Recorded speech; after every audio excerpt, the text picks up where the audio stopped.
How far will a mother go to save her child? Some say love has limits, but what if survival demands a choice no heart should make? This is the story of Ngozi, a mother the world condemned but heaven remembered. Before you judge her, watch till the end. This story will change how you see sacrifice, pain, and true motherhood. Night falls over Nsukka and the rain refuses to stop. Thunder rumbles in the distance, echoing across the small town. The storm water runs through the narrow, muddy streets, splashing against the feet of passers-by rushing home. A young widow, Ngozi, 34, kneeling helplessly by the roadside, holding her 7-year-old son Ebuka in her trembling arms. Her clothes are drenched, her wrapper clings to her skin, and her lips quiver as she cries for help. "Please, someone help me. My son can't breathe." Cars pass. Headlights sweep across her face, but none stop. Some drivers glance briefly and look away. Others drive faster, pretending not to hear her cries. Under an umbrella, a woman whispers to her husband. That woman again, always begging. People like her don't want to work. The man says nothing. He rolls up the window and drives away, leaving a splash of dirty water on Ngozi's feet. She falls to her knees, still holding Ebuka close. The little boy's breathing is shallow, his body hot with fever. His lips tremble as he whispers weakly, "Mama, are we going home?" Ngozi strokes his wet hair, forcing a smile through her tears. "Yes, my son. We're going home soon. Just hold on." But her eyes tell a different story, one filled with fear, exhaustion, and silent prayers.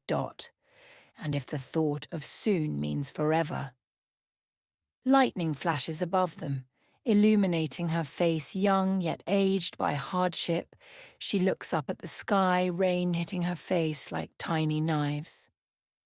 "God," she cries softly, "I am not asking for riches, only for you to save my son."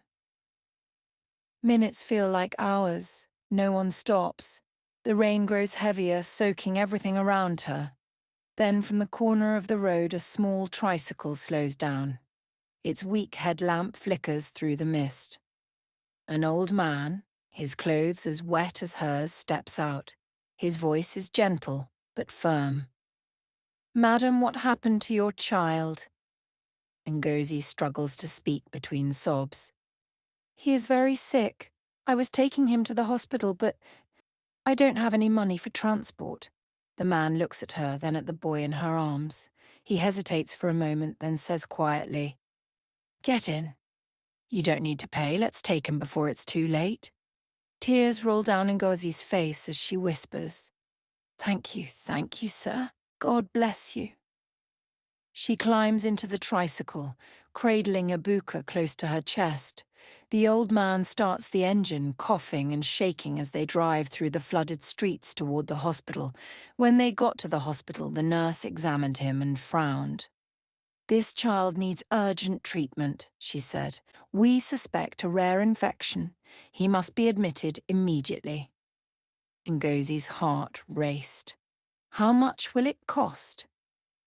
35,000 naira to start, the nurse replied. Ngozi's lips trembled. She had never seen that amount of money in her life. Her savings from the corn business couldn't even cover half of it. "Please," she begged. "I don't have that kind of money, but I can pay in bits. I'll sell everything I have if I must." The nurse looked at her with pity but shook her head. "We can't start treatment without payment." Ngozi stood there silently, her arms shaking as she held Ebuka. She could hear her son's soft voice whispering, "Mama, I'm tired." Tears filled her eyes. She touched his face gently and whispered, "You will not die, my son. I will save you," she said, wiping the sweat from his face with a piece of cloth. His breathing was weak and his skin burned with fever. Her heart was loud with questions. Why was life so unfair to her? Why did God take her husband and now threaten to take her son too? 2 years had passed since she lost her husband, Ifeanyi, in a factory accident.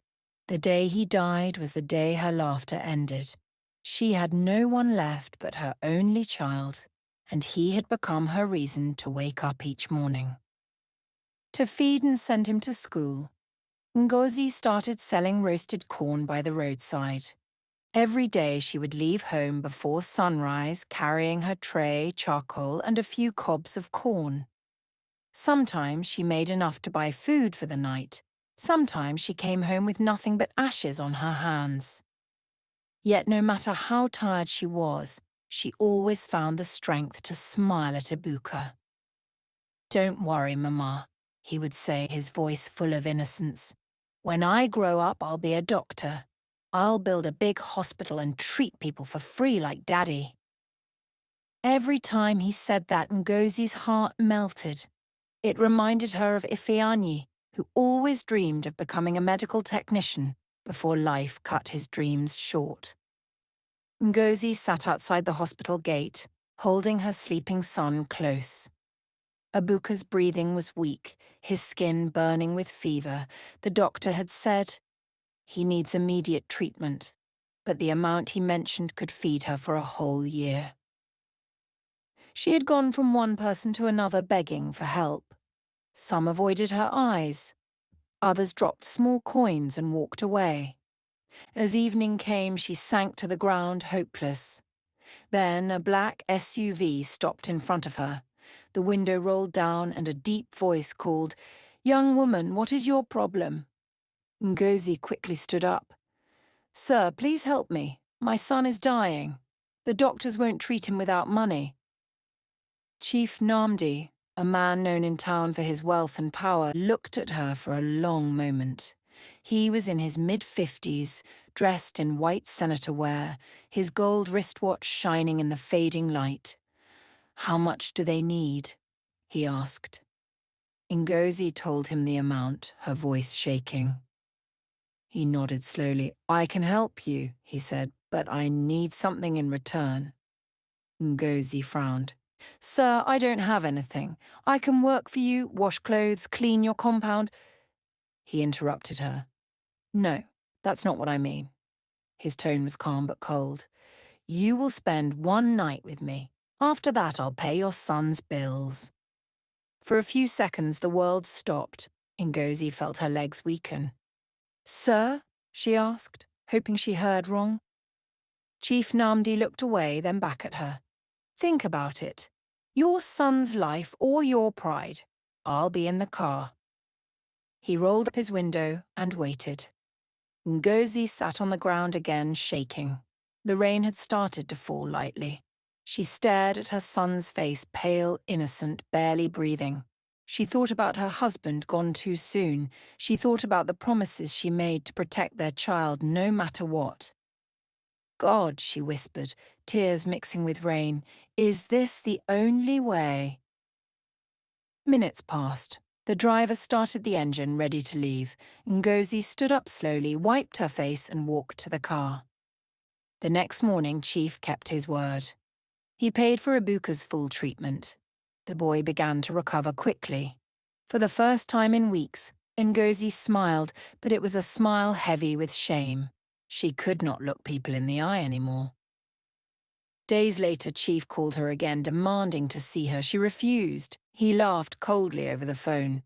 "So you think you can say no to me now?" A week later, a video spread across town, a hidden recording from that night. Within a few days, the whole town knew. The video spread from phone to phone, from market to church, from gossip to gossip. Everywhere Ngozi went, whispers followed her. At the market, where she sold roasted corn, the women mocked her loudly. "See her, Madam Miracle," one shouted. "Na so she get hospital money." "Whoa," another laughed. "If poverty no kill you, shame will." Ngozi kept her head down, pretending not to hear, but the words pierced her heart like knives. Some customers stopped buying from her. Others looked at her with pity. When she went to church on Sunday, she sat quietly at the back, hoping no one would notice. But after service, one of the elders called her aside. "Sister Ngozi," he said, his voice stiff. "The church council has decided to suspend you until further notice. We cannot allow such scandal to stain the name of the Lord." Ngozi wanted to speak, to explain, but her mouth felt heavy. She just nodded and walked away. Her heart burned with pain and shame. She cried until she could no longer feel tears. She had saved her son's life, but the world had taken her dignity in return.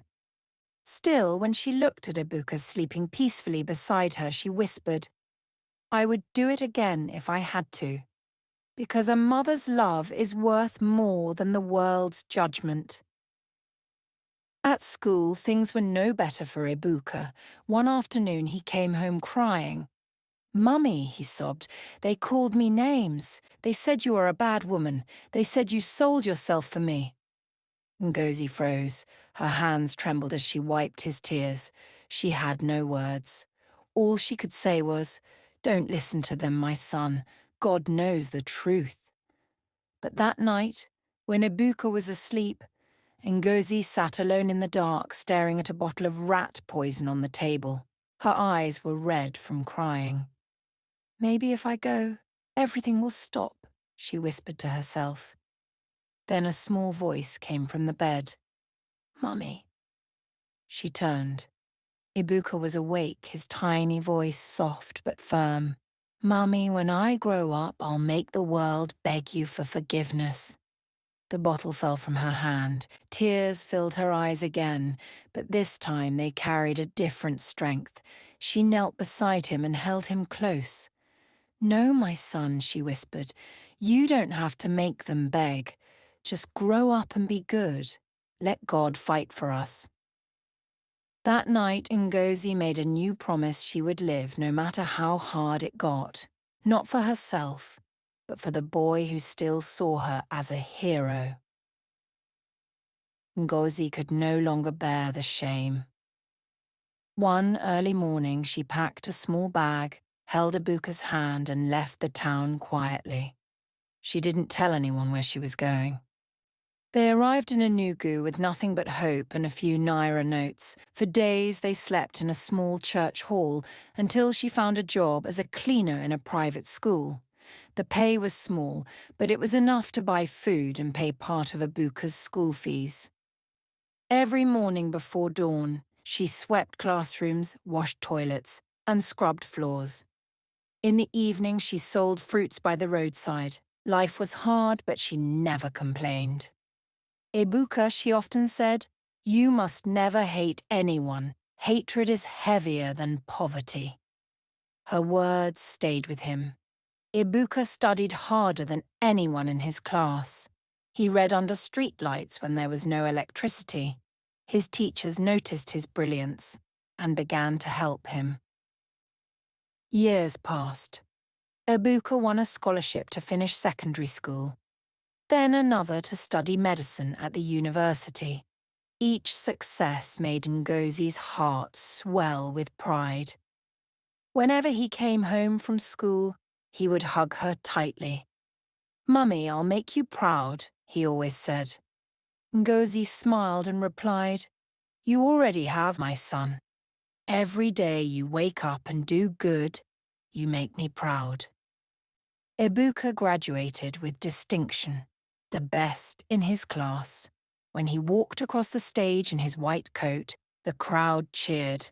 But Ngozi sat quietly at the back, wiping her tears and whispering, "Thank you, Lord. The fire did not burn us. It refined us." Years went by. Dr. Ebuka Okori became one of the most respected doctors in the country. He was known not just for his brilliance, but for his compassion. Every month he held free medical outreaches for widows, orphans, and the poor. Whenever people praised him, he smiled and said, "Everything I am, I owe to my mother." One afternoon, while he was attending to patients, a nurse rushed in. "Doctor, emergency case, a VIP from Abuja, heart failure."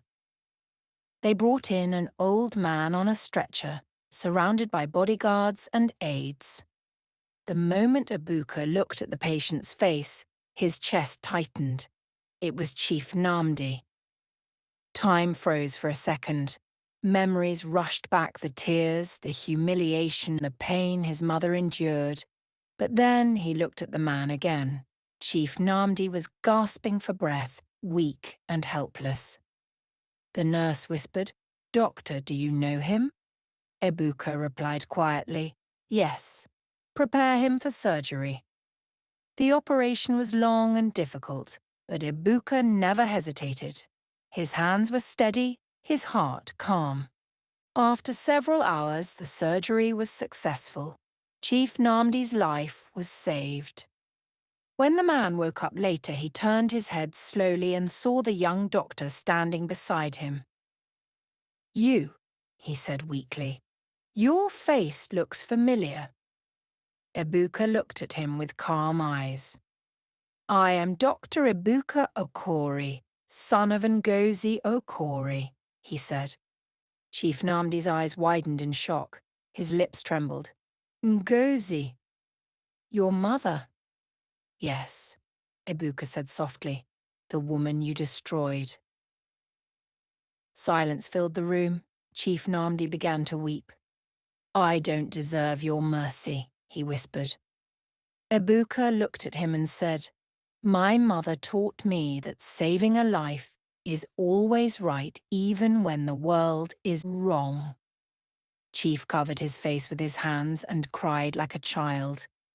A few weeks later, the story spread across the nation how a son saved the life of the man who once ruined his mother. People searched for Ngozi, now older and living quietly in Enugu. Reporters came to her small home. Neighbors gathered outside, clapping and cheering. "Mama Ebuka," one of them said, "your son has made the whole world proud." Ngozi smiled, her eyes full of tears. "No," she said softly, "God only proved that pain does not destroy the good heart, it prepares it." That day, the same world that once mocked her finally bowed in respect. Many years had passed. Ngozi's hair had turned grey, and her back had grown weak, but her eyes still carried the same quiet strength. She now lived in a modest house in Enugu, surrounded by peace and gratitude. That evening, she sat before her small television set, watching a grand event taking place in Abuja. The hall was filled with dignitaries, journalists, and flashes of cameras. The announcer's voice echoed across the room. "Ladies and gentlemen, please welcome the recipient of the National Humanitarian Service Award, Dr. Ebuka Ngozi." Ngozi clasped her hands tightly as her son walked across the stage in a neat black suit. The audience rose to their feet, clapping and cheering. Her heart swelled with pride. Ebuka stood at the microphone, calm and smiling. "Thank you," he began. "This award means a lot to me, but it belongs to someone else." The hall fell silent. He looked up as if speaking to the heavens. "To my mother, who was punished for love but rewarded by God." Tears filled Ngozi's eyes. She covered her mouth, whispering, "Thank you, Lord." The crowd applauded again, louder this time. Ebuka continued. "When the world turned against her, she did not curse it. She prayed instead. She taught me that doing good is never a mistake, even when it costs you everything. Today, I stand because she knelt." At home, Ngozi wept quietly, her hands lifted in gratitude. She could almost feel her late husband's presence, smiling beside her. As the night grew calm, she looked up and said, "Heaven never forgets, truly. Every tear, every sacrifice, every prayer, God keeps record. A soft breeze passed through the window, brushing her cheeks gently, as if heaven itself agreed. Moral of the story: no sacrifice made in love is wasted. Sometimes, your pain is the price of another's future. Never judge a mother by what she does for her child, because the world sees sin, but God sees sacrifice. If this story touched you, share it. Somewhere a mother is fighting a battle no one sees, and she needs this reminder: heaven never forgets.